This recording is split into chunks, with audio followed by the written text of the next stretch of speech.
вреде да повторно на дома са леа. Многу е убаво да си дадеш слобода да го работиш она што го сакаш, онолку колку што сакаш. И кога сакаш. Повеќето од нас, како тука, така и во светот, се школувани во систем измислен пред повеќе од еден век, за претежно насочени кон професии кои што биле актуелни пред повеќе од половина век, а пред себе сите имаме околу половина работен век кој ни преостанува. Времето кое е пред нас најверојатно ќе ни донесе работа во професија која што можеби и не постои во моментов.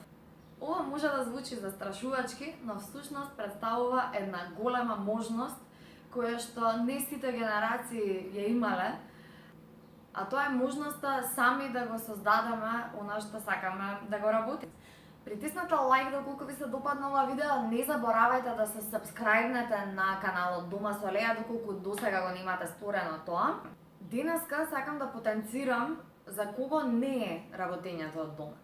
Прво и основно, работењето од дома очигледно не е применливо за лица кои што сакаат да работат на работно место поврзано со физичка локација.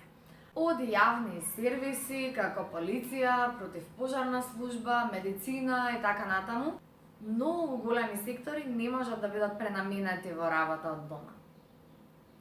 Меѓутоа, работењето од дома може да не е погодно исто така и за еден куп лица заради лични, а не професионални карактеристики. Па така, работењето од дома нема да даде позитивни резултати доколку сме личност без цел и без амбиции, односно доколку не сме во можност сами да поставиме цели. Нормално ова се однесува и за лични животни цели, меѓутоа да не одиме толку далеку. Истите техники на поставување на лични цели се всушност и техниките кои ни овозможуваат да поставиме професионални цели и истите техники на постигнување на тие цели всушност ќе не доведат до реализација на целите. Така што доколку не сте особа која што може да се замисли готова цел и може да ја подели постапката на постигнување на целта чекор по чекор, најверојатно работата од дома не е за вас.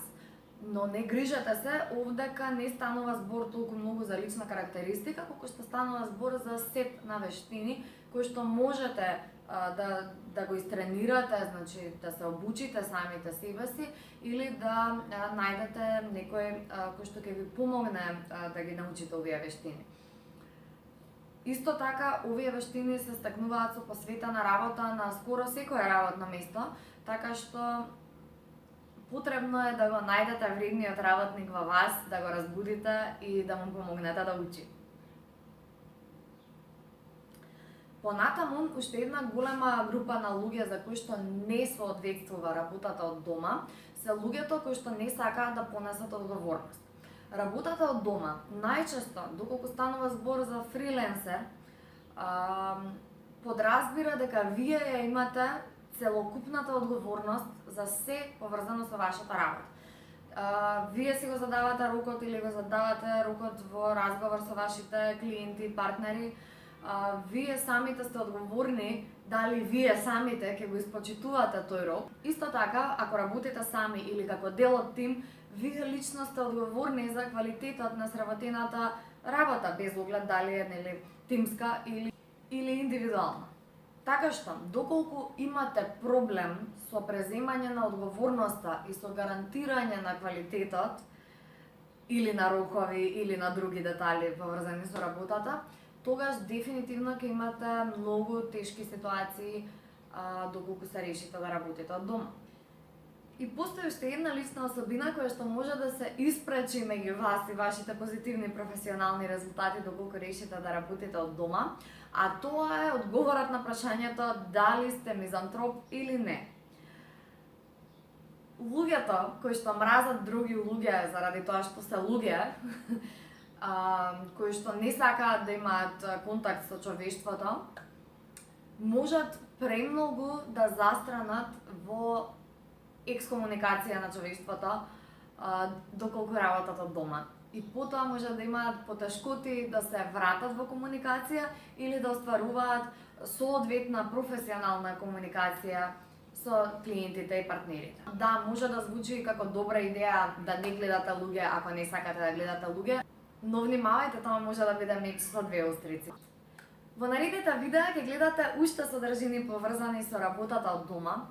Ќе објаснам како да извагате дали работата од дома е соодветна за вас или не, како да измерите што ќе добиете, а што ќе изгубите, како добро да се организирате, како да поставите работни принципи, како да го одредите обемот на работа и како да започнете. Исто така ќе споделам и некои лични достигнувања што се многу важни за мене лично, например фактот дека не работам во понеделник откако работам од дома.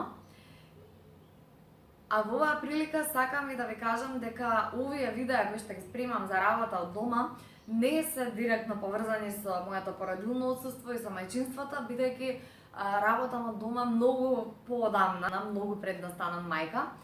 Така што во овие видеа пред се би им се обратила на сите лица без разлика дали имаат деца или не, кои што сакаат да работат од дома.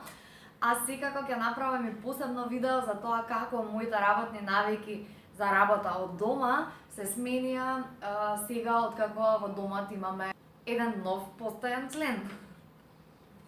Ви благодарам многу на вниманието. Споделете го ова видео со сите кои што планираат или посакуваат да можат да работат од дома. Поздрав!